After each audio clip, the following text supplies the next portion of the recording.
Salut à tous, dans cette vidéo vous m'accompagnez pendant mon pliage de linge.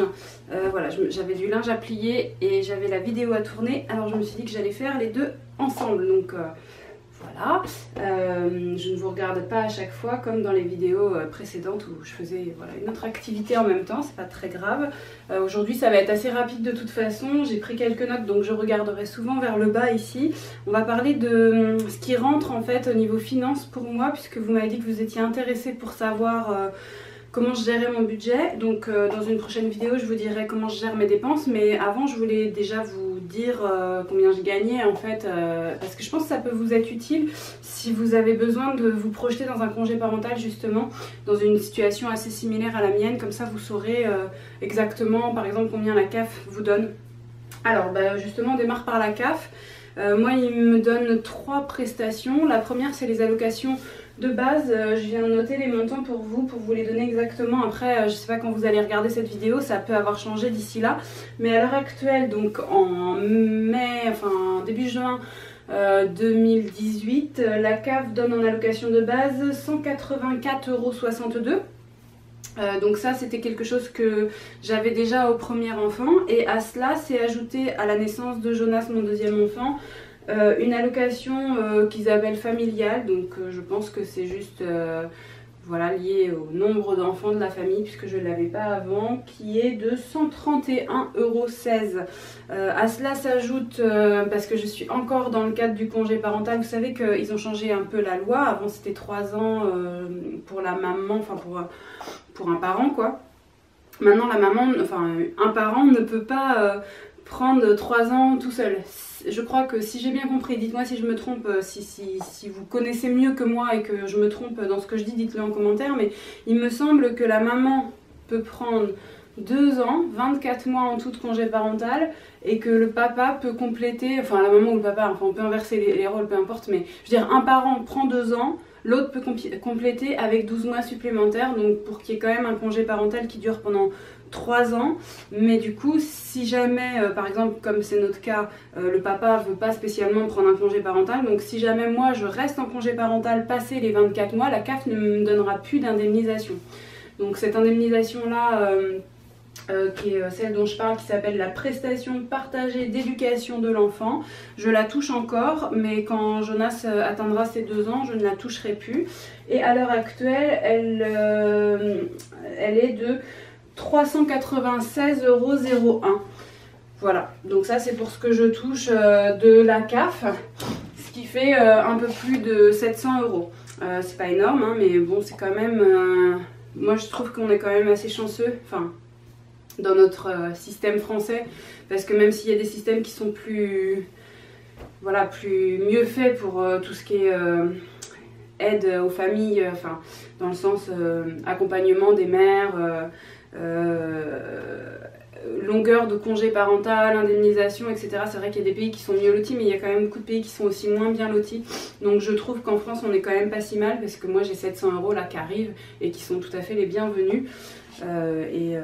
Bon, j'ai cotisé pour ça, hein. J'ai quand même donné pas mal d'argent pour ça, notamment quand j'ai travaillé en libéral, je donnais énormément d'argent pour tout ce qui est cotisation. Si vous travaillez en libéral, vous le savez, on donne la moitié de notre salaire à peu près, donc c'est vrai que j'ai pas du tout l'impression d'arnaquer la société, mais voilà, c'est bienvenu, et heureusement que ça existe, parce que sinon je pourrais clairement pas faire ça. Les autres choses qui me permettent d'avoir un petit apport sont minimes, mais je vais quand même vous les donner parce que ça fait partie de mes astuces. La première, c'est pas vraiment une astuce, mais c'est juste une discussion qu'on a eue avec mon conjoint. Donc peut-être que vous pouvez en avoir une similaire, mais après peut-être que votre conjoint n'aura pas le même avis. Nous en tout cas on est tombé d'accord sur le fait que si je travaillais, on confierait nos enfants, donc Jonas qui est plus petit à une nounou et Enzo qui est plus grand irait plus à l'école, donc on payerait le périscolaire du midi, on payerait éventuellement la cantine qui coûte plus cher qu'un repas à la maison, on payerait du périscolaire sans doute le soir, puisqu'il faut savoir que sinon il faut aller le chercher à 15h45, et 15h45 clairement c'est pas une horaire où moi et mon conjoint on peut être de retour du travail, donc on payerait, voilà, on payerait par-ci par-là des choses.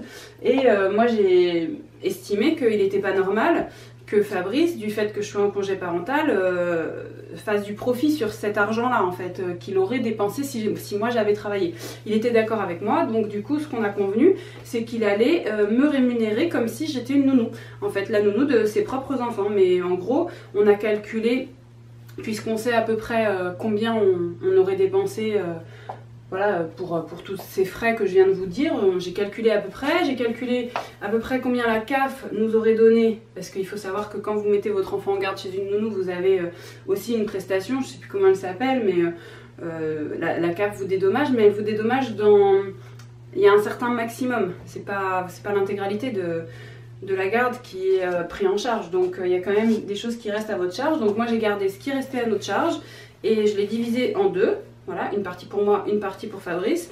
Et la partie pour Fabrice, en fait, qui normalement lui revient, au lieu de la garder pour lui, au lieu de la donner à une autre nounou ou à du périscolaire ou quoi, il me la donne à moi, ce qui permet...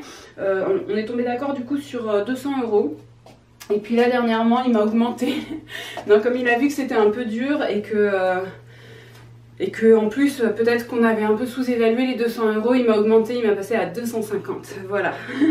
C'est rigolo de dire ça comme ça parce que ça donne l'impression qu'il est mon employeur et c'est pas du tout comme ça qu'on le voit, mais c'est plutôt voilà, une participation de sa part voilà, à mes finances, parce que nous on a des finances qui sont distinctes. Il y a peut-être, c'est votre fonctionnement à vous, je sais pas, il y a des couples qui mettent tout en commun et du coup la question ne se pose pas de savoir quel argent appartient à qui. Nous on a chacun notre compte en fait et on met après les dépenses communes dans des comptes communs, mais on a quand même chacun notre compte, donc voilà, c'est pour ça qu'on fonctionne comme ça. Dites-moi d'ailleurs vous, si jamais c'est pas du tout votre fonctionnement, voilà, qu'est-ce qui vous a emmené dans tel ou tel choix, enfin quel que soit votre fonctionnement en fait, qu'est-ce qui vous a emmené dans tel ou tel choix. Mais je pense que c'est quand même très personnel parce que nous c'est lié à des configurations, voilà, parce qu'on n'a pas du tout les mêmes salaires, on n'a pas du tout les mêmes dépenses perso, les mêmes façons de gérer notre argent, etc. Enfin c'est un cas de figure un petit peu spécial, nous je pense, mais bon, dites-moi quand même pour vous, parce que ça pourra peut-être me donner aussi de l'inspiration pour peut-être faire évoluer les choses. C'est quelque chose qu'on remet souvent en question en fait, notre fonctionnement, donc voilà. À l'heure actuelle, c'est comme ça, donc on ajoute aux 700 et quelques euros de la CAF les 200-250 € que Fabrice me donne, et ça c'est mon principal revenu. Donc vous voyez, ça fait entre 950 et 1000 €. Mais à cela, j'ajoute des petits gains que j'ai mis là en petits gains, que j'ai pas mis en économie, parce qu'en économie, c'est les dépenses. Alors, les petits gains, il y a le cashback. Je sais pas si vous connaissez. Le cashback, c'est quand vous faites un achat et que vous récupérez de l'argent sur votre achat. Si vous ne connaissez pas, bah, cherchez un peu sur internet. Vous avez Igral qui existe, vous avez Poolpeo aussi, il y en a peut-être d'autres, je ne les connais pas plus que ça. Moi je suis sur Igral et j'en suis pas dingue, hein. Je trouve pas que ce soit génialissime, mais bon, ça peut quand même rapporter un petit peu de sous par-ci par-là. Ce qui peut me rapporter des sous aussi, honnêtement, c'est ma famille et ma belle famille qui, sachant voilà, qu'on n'est pas très aisé en ce moment, participe voilà, sur des petites choses, c'est-à-dire que soit ils sont assez généreux, enfin voilà, sur les anniversaires, les fêtes de fin d'année, vous savez, hein, on a forcément des chèques qui peuvent rentrer à ce moment-là, et à ce moment-là, soit on décide de s'acheter un truc, soit on décide juste de mettre sur son compte en banque, et moi c'est ce que je fais. Soit c'est plutôt en nature, donc par exemple ma mère, quand j'ai besoin de nouveaux trucs, elle aime bien que je lui demande, enfin voilà, si elle l'a pas déjà chez elle et qu'elle s'en sert pas. Parce que par exemple dernièrement là j'avais besoin de housse de rangement et elle en avait, enfin bon voilà, c'est des petites choses comme ça, mais ça fait rentrer un peu d'argent même si c'est sous forme matérielle, vous voyez, c'est des dépenses qu'on n'a pas à faire. Autre source de revenus entre guillemets, c'est les économies que j'avais fait avant qui me permettent de piocher dedans, enfin qui m'ont permis, parce que là je suis à sec sur mes économies, mais ça m'a permis de piocher dedans. Voilà, sur les mois passés quand j'avais besoin. Il y a aussi les impôts. Il faut savoir que les impôts, quand on est assez pauvre, au lieu de nous prélever, ils nous donnent de l'argent. Donc ça, j'étais assez surprise, mais sachez-le, si ça vous est jamais arrivé, ça pourra peut-être vous arriver si vous devenez un peu plus pauvre. Nous c'était quand même une somme assez importante puisqu'on a eu, bon là cette année je crois qu'on n'aura rien avec les nouveaux changements qu'ils ont fait, mais les années passées on a eu jusqu'à 1000 € qui est rentré, donc on s'est réparti 500 € chacun. Moi ça me faisait 500 € de rentrée et c'est pas rien, 500 €. Il y avait aussi toutes les petites ventes que je faisais, que je continue à faire, ça fait vraiment partie des rentrées d'argent qui sont importantes pour moi. Toutes les petites ventes d'objets qu'on n'utilise plus ou dont on estime que c'est pas qu'on les utilise plus, mais on peut vivre sans, on peut s'en passer. Et parfois ça paraît pas grand chose, on se dit c'est que 5 €, je vais avoir du mal parce que il va falloir mettre en ligne, surveiller, répondre aux appels, rencontrer quelqu'un, même des fois pour moins que ça. Hier j'ai vendu un truc, ça coûtait 2 €. Donc des fois ça fait rigoler autour de moi, mais je pense que vraiment, quand on est short niveau argent, chaque rentrée d'argent, vous allez me dire c'est pas ça qui va jouer mon congé parental, et ben je suis pas tout à fait d'accord. Je pense que vraiment 2 € plus 2 € plus 5 €, etc., si c'est régulier et que c'est des rentrées d'argent que vous arrivez à grappiller par-ci par-là, ça va jouer dans la balance à mon sens. Donc voilà, toutes les petites ventes qu'on peut faire, notamment sur le Bon Coin, moi c'est principalement là que je vends. Et puis c'est tout, parce que toutes les autres choses que j'ai notées, c'est plutôt des gains que je fais sur les dépenses. Donc ça je vous en parlerai dans une prochaine vidéo. Donc là pour le coup on va clôturer là, ce qui tombe très bien puisque j'ai fini de plier ce que je voulais plier.